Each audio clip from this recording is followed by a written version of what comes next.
on school grounds, because it is the responsibility of every educator, including staff members, to provide a safe and accepting environment for all students. Religion and race. Religion has a profound impact on race and ethnic diversity issues. When individuals misinterpret biblical scriptures or interpret them to justify aberrant behavior, the consequences can be severe. So, to sum up, religious views impact views about race, biblical justification of slavery, anti-Semitic views. African American churches served as pulpit for civil rights movement. Segregation has been minimized as official practice. Segregation is now a choice. Society, reflection of religious issues, issues of race linger just as issues of gender. So let's move on about slavery and racism. The Bible does not condemn slavery, and its practice can be found throughout both the Old and New Testaments. In the New Testaments, there is no record of either Jesus or Paul specifically condemning slavery, which was a common practice during that period. Paul returned the slave to his master rather than provide refugee as what required by Jewish law. Therefore, proponents of slavery believed that this institution had a solid biblical foundation. The Catholic King of Spain and his ministers viewed it as their divine right and obligation to enslave and Christianize or slaughter the natives of Latin America. Both Cortes and Pizarro operated under papal and governmental authority as they enslaved or killed thousands of natives and justified their behavior with biblical texts. Anti-Semitism also finds many of its historical roots in the Bible and other religious works.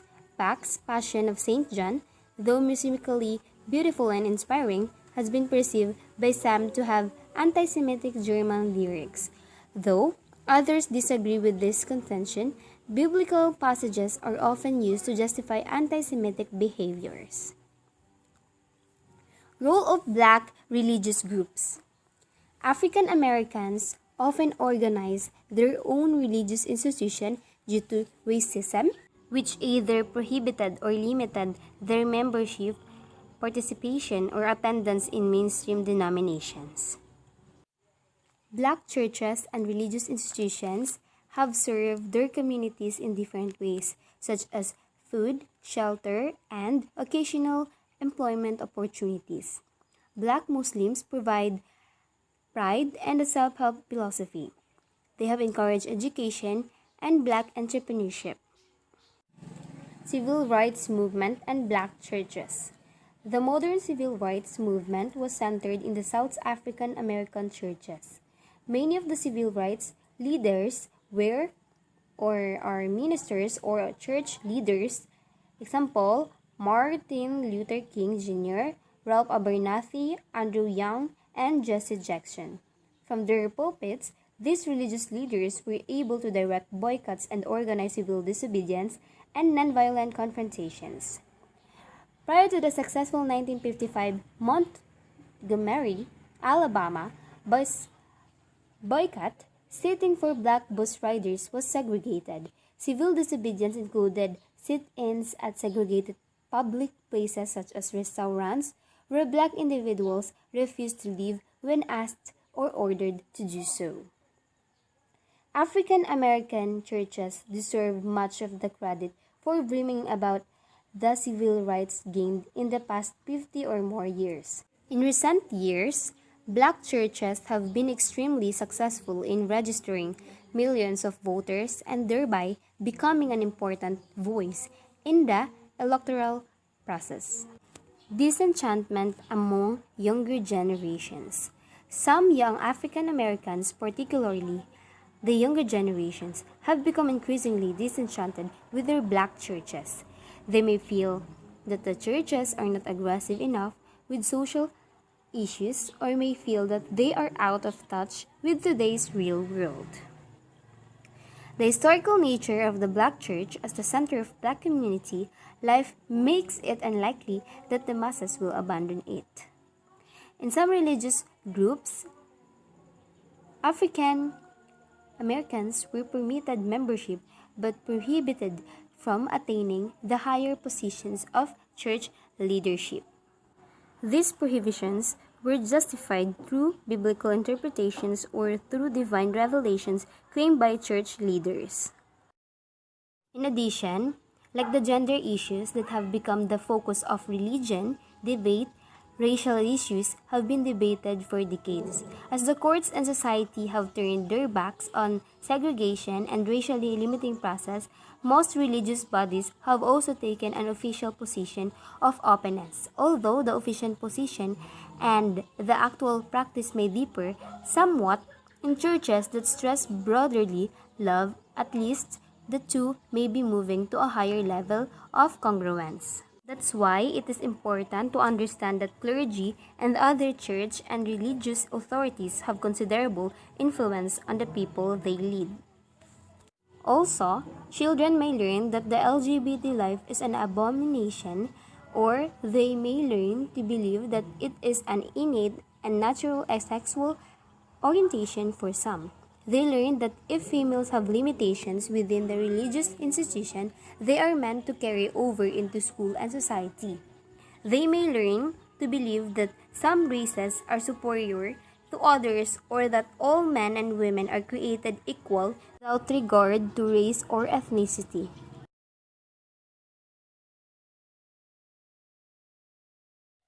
So, good day everyone. So, our topic for today is all about the separation of church and state and other issues. But before we proceed on our discussion, I would like to introduce myself. My name is Rejoyo Hesto. So, now we're going to tackle about this topic. So, the question is, what separates church and states? So, what would be the reason why these two are being separated?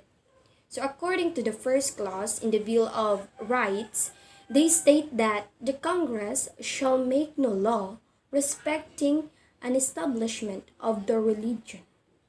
So, this country was the first nation in the history that built its society on the foundation of separation between the church and the states.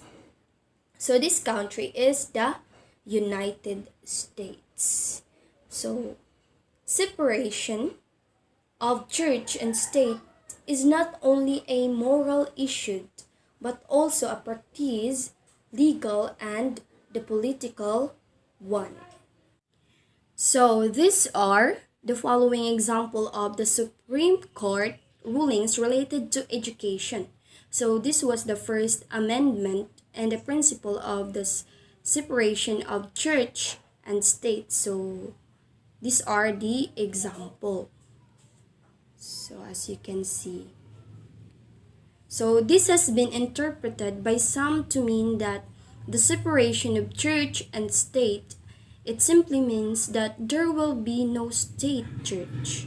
So it is a complete separation of church and state as defined as strict constitutionalist would have a profound effects on social religious life.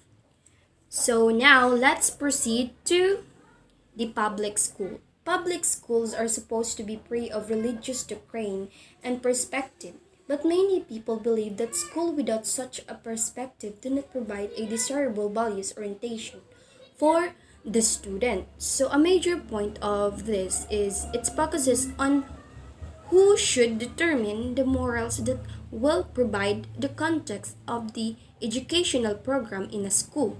By the reason that religious diversity is so great in the United States, that task is nearly impossible.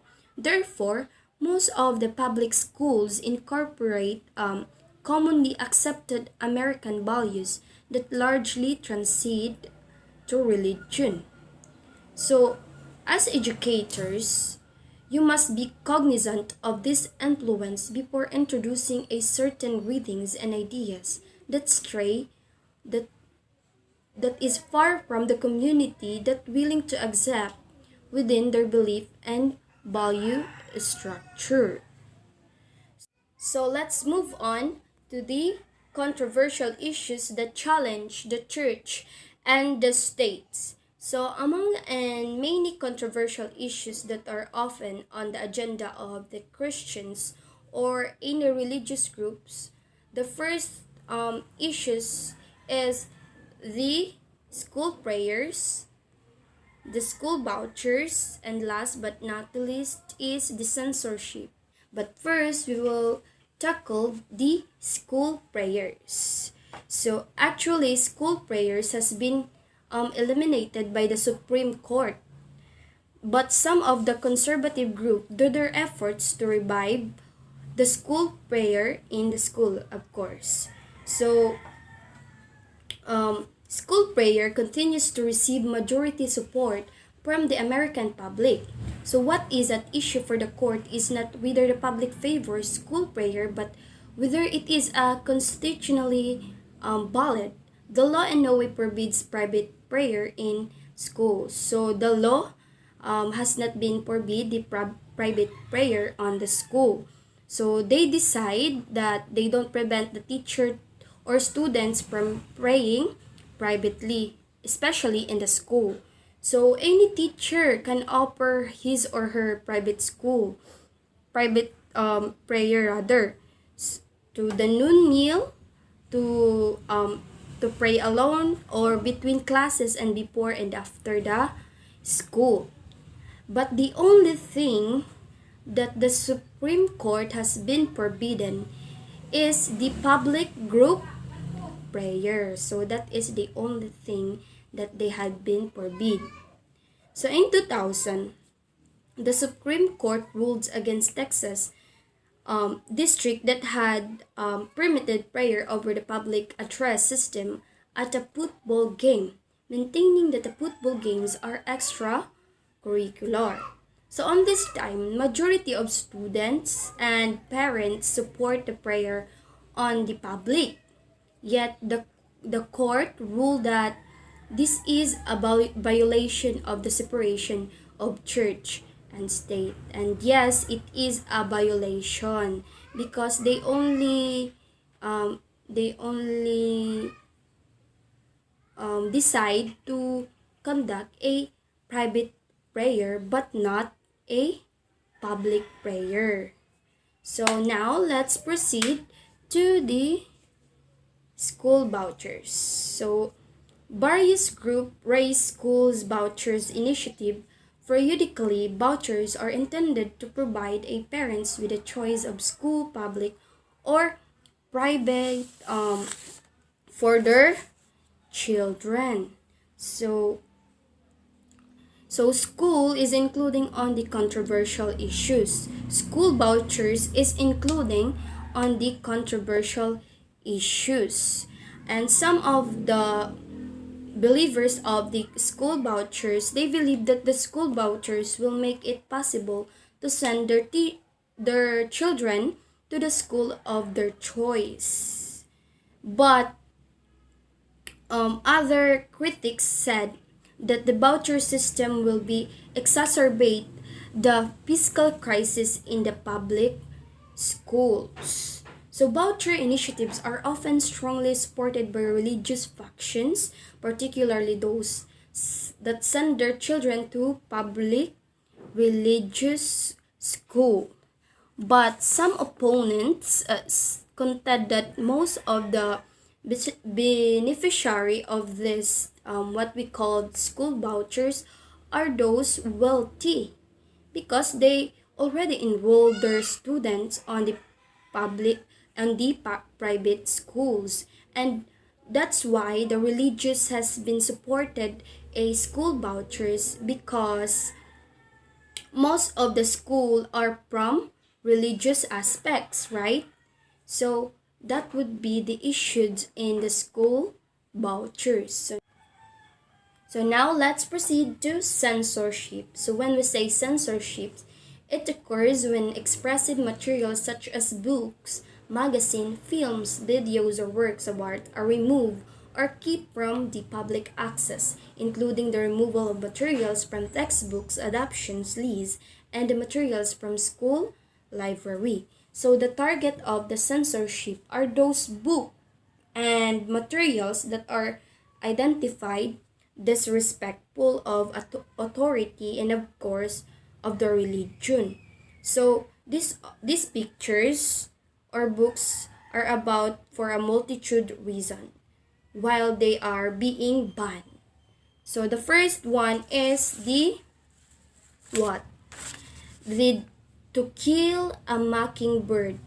So the reason why this book has been banned because of the offensive language that has been read on this book, including the any aggressive expressions, and same with the color purple.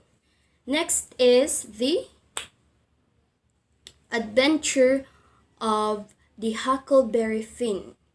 So actually this book has been banned by the reason that it uses a racial slurs. So next is the Harry Potter series. So this book is also banned because of the use of witchcraft and the violence on each scene, or as you read it, the violence has been implied on this book. So as well as in conservative community, magazines such as Time or Newsweek are sometimes a touch because they publish stories like war, crime, death, violence, and sex. So the censors people believe that they are obligated to continue their fight to the schools of objectionable materials that, in their opinion, would contaminate the simple minds, especially of the students, and would contribute to the moral decay of the society. So that would be the third issues that had been challenged the state and the church, which is the censorship. So what that would be all, and thank you. Hello everyone, I am Aina Galas Manangsa from BSed English 2A, and my topic is all about the classroom implications. In discussing religion in the public school classroom, there are a number of caveats that every teacher should remember. So we have three. First, we have schools are allowed to sponsor the study of religion. However, they may not sponsor our religion. Second, schools may instruct the beliefs of a religion but may not indoctrinate nor in any way try to convert the students, especially the students. Last, we have schools may teach students what people of various religions believe, but they may not teach students what to believe. Schools and educators has the right to teach students in terms of the different beliefs and backgrounds of the students and about the religions, but they are not allowed to push or judge students of what the religion they are into. As a part of the curriculum, students should learn that the United States, and indeed the world, is rich in religious diversity. Educators show their respect for religious differences through their interactions with students from different religious backgrounds. So educators are, are must respect and embrace the religious differences of the students. Okay. So some debate exists about the degree to which one should merge one's identities, particularly those with important normative content with one's teaching practices. This issue becomes particularly important for those with a religious identity who purposely merge their identity with classroom practices. So, educators should learn the United States and indeed the world is in religious diversity. Okay? Understanding the importance of religion to students and their families is an advantage in developing effective teaching strategies for individual students. Instructional activities can build on students' religious experiences to help them learn concepts. This technique helps students recognize that their religious identity is valued in the classroom and encourages them to respect the religious diversity that exists. Not only should educators understand the influences that drive the communities in which they teach, they should also periodically re examine their own interactions with students to ensure that they are not discriminating against students because of differences and religious beliefs. So it is important that the educators should identify and accept the different behaviors depending on the different cultures and religions of the students, so that they will not they it will not pointing out to discriminate students. So it is imperative that educators recognize how influential membership in a religious subculture is in order to help students develop their potential. We all know that religion is very important in every one of us, and it is part of our lives, and it is one of the valuable aspects that we must accept and embrace. And it is also the way to build a strong relationship within the different religions and understand each other, so that it will not cause a problem or gap within the different diversities in religion. Okay, so this article examines the qualitative answers of 328 Christian professors to a question addressing how they merge their Christian theological tradition with their ethical teaching in the classroom. We find the answers demonstrate the identity merging takes place in multiple ways. For these professors, teaching consists of multiple sub-practices, discussions, lecturing, grading, that need to be guided by certain virtues and theological perspectives and justifications in order to develop the requisite goods. Indeed, both good teaching and their conception of the good cannot be separated from their identity. So that's all for my report. I hope you gain knowledge and learn something about the classroom implications, focusing on the different religions of the students.